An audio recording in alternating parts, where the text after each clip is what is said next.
салом занҳо ва хоҳарони азиз, умедворам ки ҳамаи шумо хуб ҳастед, тансият ҳастед. Дар навори имрӯза мехостам оиди хеле як мавзӯи нозук бо шумо ҳарф бизанем, чунки дар WhatsApp ва комментариҳо бисёр хоҳиш карданд ки оиди спермограмма фоизнокии он чӣ гуна бояд бошад, дар кадом ҳолат мешавад ки дар фоизнокӣ агар паст ё баланд бошад зан ҳомиладор шавад ва кадом ҳолатҳои патологӣ ҳисоб мешаванд. Аз ҳамин рӯ имрӯз маҳз оиди спермограмма ва показателҳои он ба шумо каме маълумот медиҳам. Дар кадом ҳолатҳо тавсия дода мешавад ки мард ҳамин ташхисро, яъне спермограммаро гузарад ё ин ки супорад? Дар ҳолате ки оилаи нобунёд зиёда аз 1 сол зиндагонӣ доранд ва дар он оила фарзанд ба дунё намеояд, яъне зан ҳомиладор намешавад, ё ин ки дар оилае ки аллакай фарзанд аст, баъди он дигар зан наметавонад ки ҳомиладор шавад, ба мард тавсия медиҳанд ки чунин ташхисро гузаранд. Кадом ҳолатҳо метавонад ки качествои сперматозоидро бад кунанд, яъне фоизнокиро паст кунанд, патологически формашонро зиёд кунанд, лейкоцитҳоро дар он зиёд кунанд? Вақте ки мард тарзи ҳаёти носолим мебарад, аз ҳад зиёд сигор мекашад, нӯшокиҳои спиртӣ истеъмол мекунад, хӯрокҳое мехӯрад ки ба организми он зарар расонад, фарбеҳӣ, малоподвижный образ жизни, яъне аз ҳад зиёд мешинанд ва ҳаракат кам мекунанд, бемориҳои роҳҳои пешобдон, яъне воспалительни процесси органи малова таза, варикоцеле, простатит метавонанд ки ҳолати сперматозоидро бад кунанд. Дар бисёр ҳолатҳо чунин мешавад ки агар дар оила масалан як фарзанд аллакай ҳаст ва фикр мекунанд ки мард ягон хел проблема надорад, як бор фарзанд пайдо шуд, дигар мард наметавонад ки ягон хел бемор шавад, ягон хел воспалительный процесс шавад, дар ҳама ҳолат зан гунаҳгор ҳисоб мехӯрад. Дар асл бошад ин хел нест. Чӣ хеле ки дар зан воспалительни процессҳо, илтиҳобҳо дида мешавад дар давоми ҳаёташ, дар мард низ чунин ҳолатҳо дида мешавад. Аз ин рӯ новобаста аз оне ки дар оила фарзанд ҳаст ё нест, агар ягон хел проблемаҳо дар оиди ҳомиладорӣ дида шуд, ба мард тавсия медиҳанд ки чунин ташхисро гузарад, ё ин ки ақаллан дар 1 сол ё дар 2 сол як маротиба гузаранд, то ки аниқ кунанд ки ҳолати ҳамон сперматозоидашон чӣ гуна аст, ягон хел воспалительный процесс ҳаст ё ин ки нест. бисёриҳо савол медиҳанд ки фоизнокии спермограмма чанд бошад ки то ки зан ҳомила шавад. Дар айни ҳол якта фоизнокиро нигоҳ намекунанд, чунки фоизнокӣ ин яке аз показателҳои ҳамон спермограмма мебошад.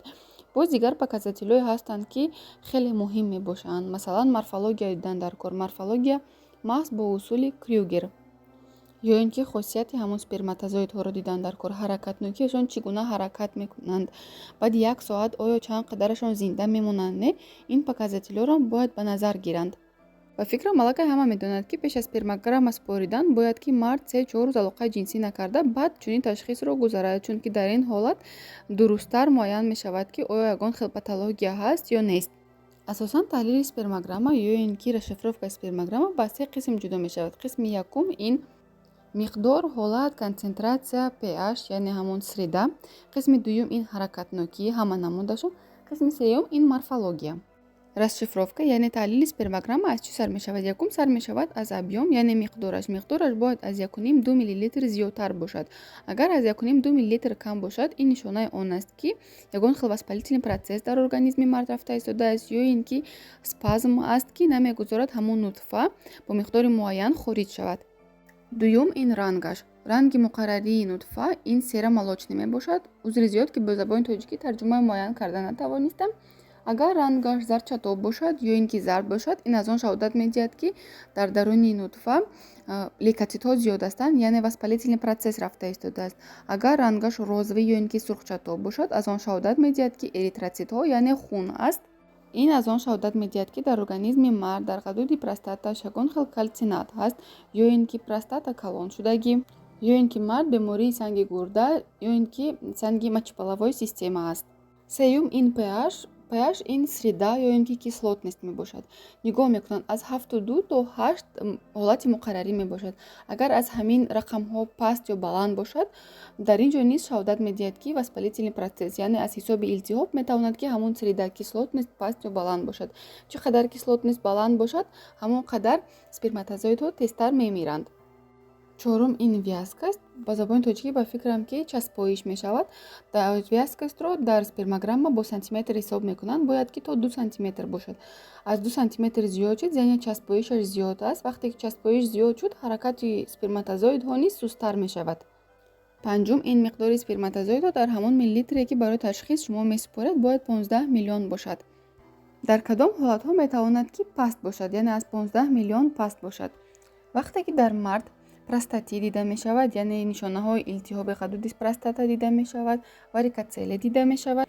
аз ҳад зиёд сигор кашидан, нӯшокиҳои спиртӣ нӯшидан, тарзи ҳаёти солим набурдан, яъне хӯрокҳои истифода бурдан, ки ба организми инсон зарар мерасонад, метавонад ки миқдори ҳамин сперматозоидро кам кунад.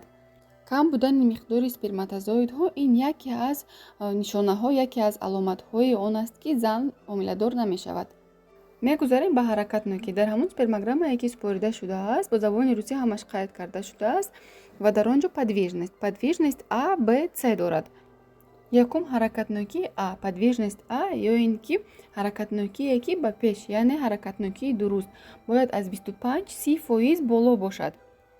дуюм ҳаракатнокӣ ин подвижность Б, непоступательное движение ё ин ки ҳаракатнокие ки ба пеш нест, бояд ки 20% бошад. бисёриҳо ҳангоме ки мебинанд ҳаракатнокиро подвижность А дар он ҷо нависта шудааст 30%, гумон мекунанд ки аллакай ҳамон фоизнокияш паст аст. дар асл ин хел нест. барои аниқ кардани фоизнокӣ дар он ҷо ҷамъ кардан дар кор подвижность А бо Б. дар якҷоягӣ ҳардуяш бояд ки 50% бошад. дар алоҳидагӣ подвижность А 30% ин ҳолати муқаррарӣ аст. ягон хел патология дар ин ҷо нест. ва боз дар ҳолати ҳаракатнокӣ қайд карда шудааст подвижность С ва Д. подвижность С ин ҳаракатнокии бениҳоят суст ва подвижность Д ин сперматозоидҳои беҳаракат.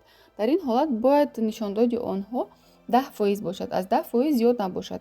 ҳангоме ки яке аз ҳамин нишондодҳо паст мебошад, масалан ҳаракатнокие ки подвижность А аст паст мебошад, ин ҳам яке аз сабабҳои он мешавад ки зан ҳомиладор намешавад. қисми сеюм ин морфология. дар морфология чиро мебинанд ва барои чӣ маҳз ҳамин чиз зарур аст ки дар вақти спермограмма таҳлил карда шавад. дар бисёр ҳолатҳо мешавад ки масалан ҳаракатнокияшон 58-60% аст, вале дар морфология патологияҳо дида мешавад ва ин сабаби он мегардад ки зан наметавонад ки ҳомиладор шавад. дар ин ҷо муайян мекунанд сохтори сперматозоидҳо. масалан чанд фоизашон сперматозоидҳои солим ҳастанд бе ягон хел патология. гарданак, сар, дум ҳамааш дар ҷояш аст. ва чанд фоизашон патологӣ мебошанд. дар ҳолати муқаррарӣ бояд ки аз 4% боло сперматозоидҳои солим бояд ки дар ҳамон таҳлили гузашта вуҷуд дошта бошанд. вале хубтар мешавад ки ин фоизнокӣ зиёдтар бошад ва ягон хел патологияҳо надошта бошад. чунки чӣ гуна сперматозоидҳоед ки ягон хел патология дошта бошанд, масалан патологияи гарданак, патологияи дум, патологияи сар дошта бошанд, наметавонанд ки ҳаракати дуруст кунанд ва аз ҳамин сабаб метавонад ки фоизнокӣ низ паст шавад.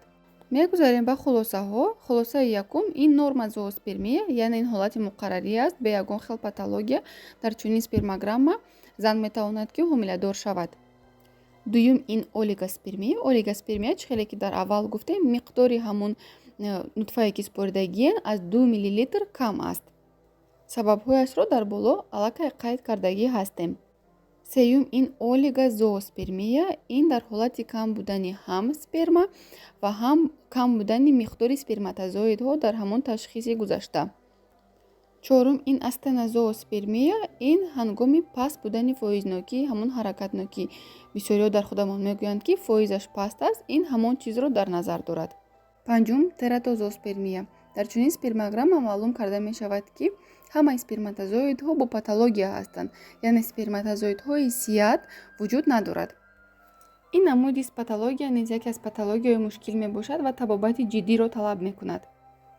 шашум ин лейкоцитоспермия и гематоспермия. дар ин ҳолат дар ҳамон спермограмма яъне аз ҳад зиёд лейкоцитҳо ва эритроцитҳо дида мешавад, яъне аз ҳад зиёд воспалительни процессҳо дида мешавад. ҳафтум ин акинозооспермия. ҳамаи сперматозоидҳое ки дар ташхис ҳастанд беҳаракат мебошанд, яъне онҳо вуҷуд доранд вале ягон хел ҳаракат надоранд. дар чунин ҳолат низ зан наметавонад ки ҳомиладор шавад. ҳаштум ин некрозооспермия. дар чунин ҳолат ҳамаи сперматозоидҳо мурдагӣ ҳастанд, яъне онҳо ҳаст вале ягон хел нишонаҳое ки ҳаракат кунанд, нишонаҳое ки онҳо зиндаанд, чунин нишонаҳо нест. дар ин ҳолат низ ҳомиладоршавӣ номумкин аст. ва нуҳум азоспермия. дар чунин спермограмма ягон хел сперматозоидҳо нест, яъне ҳамон моеъ ҳаст вале дар дохили он ягон хел сперматозоидҳо нест ки барои ҳомиладор шудан мусоидат кунад. ба ғайр аз ин боз патологияҳои омехта аст ба монанди олигоастенозооспермия ё ин ки олиготератозооспермия. дар ин ҳолат яъне ҳам консентратсияи онҳо кам аст, ҳам фоизнокӣ, ё ин ки ҳам фоизнокӣ кам аст, ҳам морфологияшон гуногун аст. патологияи омехтаро аз ҳамин сабаб душвортар табобат кардан ва инчунин табобати дуру дароз яъне 3-6 моҳро талаб мекунад. вале ин маънои онро надорад ки дар чунин ҳолатҳо тамоман ҳомиладор шудан номумкин аст. агар шумо ҳамаи ҳамин ҳолатҳоро дуруст табобат кунед, воспалительни процессҳоро нест кунед, простатит бошад агар онро табобат кунед, варикоцеле бошад онро ҷарроҳӣ кунед, тамокакашӣ, нӯшокӣ ё спиртӣ истифода бурданро кам кунед, тарзи ҳаёти солим баред, хӯрокҳое истифода баред ки ба организми шумо фоида меорад, ҳамаи ҳамин ҳолатҳо бартараф карда мешавад. яъне табобат кардан имконпазир аст ва баъди табобат шумо такрорӣ баъд аз 3 моҳ метавонед ки боз спермограмма ташхис супоред ва бемалол ҳомиладор шавад оилаи шумо. табобати чунин ҳолатҳо чӣ гуна аст? дар ҳама наворҳо ман такрор мекунам ки барои табобати ягон беморӣ комплексна дар умум табобат кардан беҳтар аст, чунки фоиданокияш ҳам тезтар мешавад. ба ғайр аз оне ки шумо агар доруҳоро истеъмол мекунед, бояд боз тарзи ҳаёти солим баред, хӯрокҳое истифода баред ки ба организми шумо фоида меоранд. сигор накашед, нӯшокиҳои спиртӣ истеъмол накунед, бисёртар ҳаракат кунед, ба варзиш машғул шавед ва ба алоқаи ҷинсӣ машғул шуданро фаромӯш насозед. аз дорувориҳо бошад доруҳое ки дар таркибашон витамини Е, цинк, фолиевая кислота, витамини гурӯҳи Б, L-карнитин ки доранд, бениҳоят фоидаовар мебошанд, чунки худи сперматозоидҳо ва ғадуди простата чунин витаминҳоро хеле дӯст медоранд. дӯстони азиз, умедворам ки каме ҳам бошам оиди ҳамин мавзӯъ ба шумо маълумот дода тавонистам. агар навор ба шумо писанд омада бошад, чун ҳар вақта фикрҳои худро дар комментарияҳо баён созед, саломат бошед.